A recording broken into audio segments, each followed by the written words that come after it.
అనకాపల్లి జిల్లా పరవాడ మండలం నిత్యావసర సరుకులు పంపిణీ కార్యక్రమంలో పాల్గొన్న పెందుర్తి శాసనసభ్యులు పంచకర్ల రమేష్ బాబు పునరావాస శిబిరాల్లో ఉన్న వారికి రక్షణ ఆర్థిక సాయం అందించిన ఎమ్మెల్యే పంచకర్ల ఒక మనిషికి 1000 రూపాయలు గరిష్టంగా ఒక కుటుంబానికి 3000 రూపాయలు నగదు పంపిణీ చేసిన ఎమ్మెల్యే పంచకర్ల రమేష్ బాబు కార్యక్రమంలో ఎన్డీఏ మహాకూటమి నాయకులు కార్యకర్తలు వీర మహిళలు పెద్ద ఎత్తున పాల్గొన్నారు.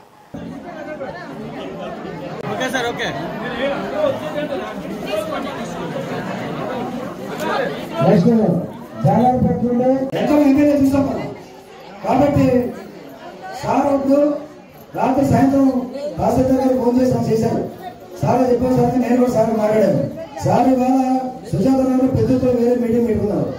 గంటకి కూడా మిమ్మల్ని ఎలా చూడాలి ఏం చేయాలనే దాంట్లో తపన పడిన ఈ పెద్దలందరినీ కూడా మనస్ఫూర్తిగా అభినందిస్తూ మరి ఎంత పొగినా తక్కువే మా అధికారులు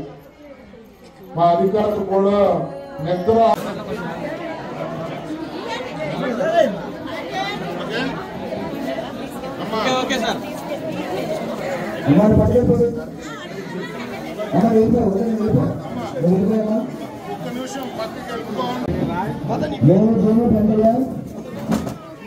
సంతకాల గోవిందమ్మ సభమించారు.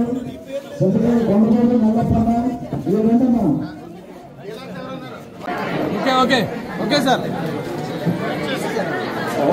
సంతకాల గండాలమ్మ రామరాజు గారు రాపండి కదా.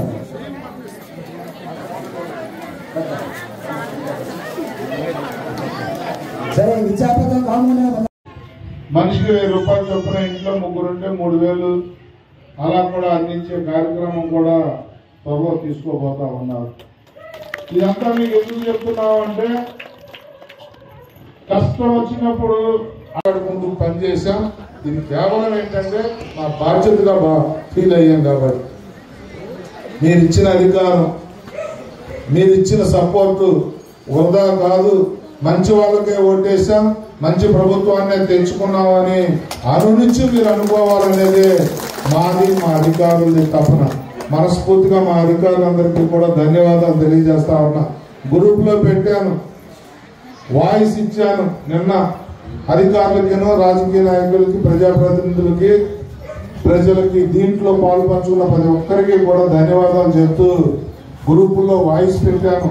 పేపర్లకు విలేకరులతో మాట్లాడి పేపర్లో టీవీల్లో వచ్చేట్టు చేశాను.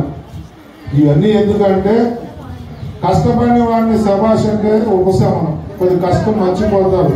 గుర్తించడం అనేది పని చేయకపోతే ఒక మాట ఎలా అంటామో అలాగే పని చేస్తే శభాష్ అంటం కూడా చేయాలి. కాబట్టి ఇదంతా తప్పకుండా భవిష్యత్తులో కూడా మీకు ఏ కష్టం వచ్చినా మేము మా అధికారులు అండగా ఉంటామని చెప్పి తెలియజేస్తూ సెలవు తీసుకుంటాం. ఇంటికి వెళ్లకుండా సెక్రటరియట్ లో ఆఫీసులో కూర్చుని పగలో రాత్రి తేడా తెలియకుండా ఆయన పడ్డ కష్టం ఆయన కానీ ఉప ముఖ్యమంత్రి పవన్ కళ్యాణ్ కానీ నారా లోకేష్ బాబు గారు కానీ రాష్ట్ర మంత్రులు ఎంపీలు ఎమ్మెల్యేలు అందరూ కూడా అంటే మీరు మాకు అధికారాన్ని ఇచ్చారు, మీకు ఏ కష్టం వచ్చినా మేము ఉన్నాము అన్న భరోసా మీకు ఇవ్వాలి అని చెప్పి మేమంతా కూడా మీకు అండగా నిలబడ్డాం. మరి దానిలో భాగంగానే మిగతా ప్రాంతాల్లో ఎలా ఉన్నా తీర ప్రాంతాల్లో ఉన్న మత్స్యకారులకు మాత్రం న్యాయం చేయాలి అని చెప్పి గౌరవ ముఖ్యమంత్రి చంద్రబాబు నాయుడు గారు మత్స్యకార కుటుంబాలకి 50 కేజీల బియ్యం అలాగే నిత్యావసర వస్తువులు మిగతావి ఒక 5 పామాయిల్ కానీ పంచదార కానీ కందిపప్పు కానీ 2 రకాల కాయగూరలు కానీ మీకు ఇస్తూ ఎవరైతే కమ్మలలో ఉన్నారో ఎవరైతే కొద్ది ఇబ్బందులు పడుతున్నారో వాళ్ళకి మనిషికి 1000 రూపాయలు చొప్పున ఇంట్లో ముగ్గురుంటే 3000 అలా కూడా అందించే కార్యక్రమం కూడా త్వరలో తీసుకోబోతా ఉన్నారు. రాష్ట్ర ప్రజల్ని కోస్తా ప్రాంతాన్ని అంతా శ్రీకాకుళం నుంచి నెల్లూరు వరకు భారీ వర్షాలతో మోతా తుఫాను అతాకుతలం చేసింది. రాష్ట్రం పంట నష్టం బాగా జరిగినప్పటికీ కూడా ముఖ్యమంత్రి గారు ఉప ముఖ్యమంత్రి గారు లోకేష్ గారు రాష్ట్ర మంత్రులు ఎమ్మెల్యేలు ఎంపీలు అందరూ చొరవతో అధికారులు చొరవతో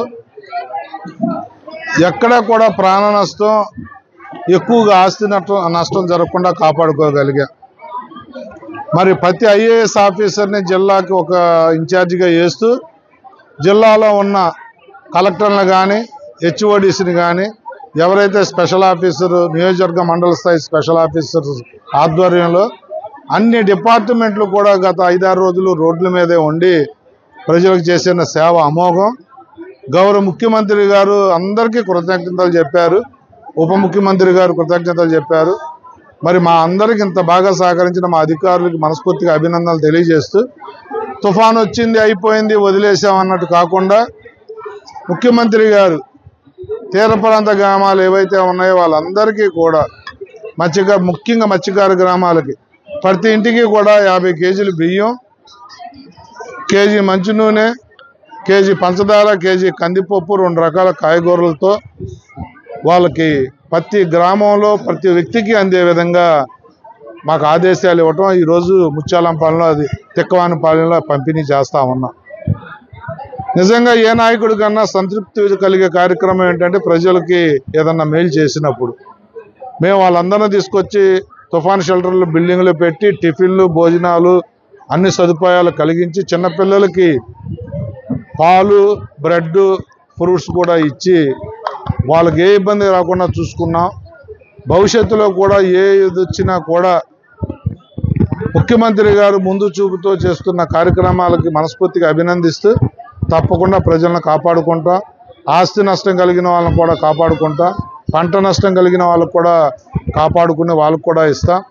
అలాగే కమ్మలిల్లు ఉన్న ఇలాంటి గ్రామాల్లో ఎవరైతే వచ్చి తుఫాను షెల్టర్ బిల్డింగ్లో ఉండి తలదాచుకున్నారో వాళ్ళకు కూడా డబ్బులు కూడా ఇవ్వబోతా ఉన్నాం. ప్రతి మనిషికి 1000 రూపాయలు, అలాగే కుటుంబంలో 3 ఉంటే 300 రూపాయలు, 3000 రూపాయలు కూడా ఇవ్వబోతా ఉన్నాం. ఎందుకంటే మత్స్యకార గ్రామాల్లో వేట నిషేధంతో వారం రోజులు వాళ్ళ జీవనోపాధి పోయింది. ఈ 50 కేజీల బియ్యం కానీ నిత్యావసర వస్తువులు కానీ కొంతమేరకు వాళ్ళకు ఉపశమనం ఇస్తుందని చెప్పి పెద్ద మనసుతో ఈ ప్రభుత్వం తీసుకున్న నిర్ణయానికి అభినందిస్తూ ఈ విపత్తు టైంలో పనిచేసిన అధికారులకు కానీ ప్రజాప్రతినిధులకు కానీ అందరికీ పేరు పేరున ధన్యవాదాలు కృతజ్ఞతలు తెలియజేస్తూ భవిష్యత్తులో మనం ఏదన్నా 10 మందికి పుణ్యం చేస్తే మన కుటుంబానికి ఆ భగవంతుడు చూస్తాడు అనే దాన్ని నమ్ముతూ తప్పకుండా మీ అందరూ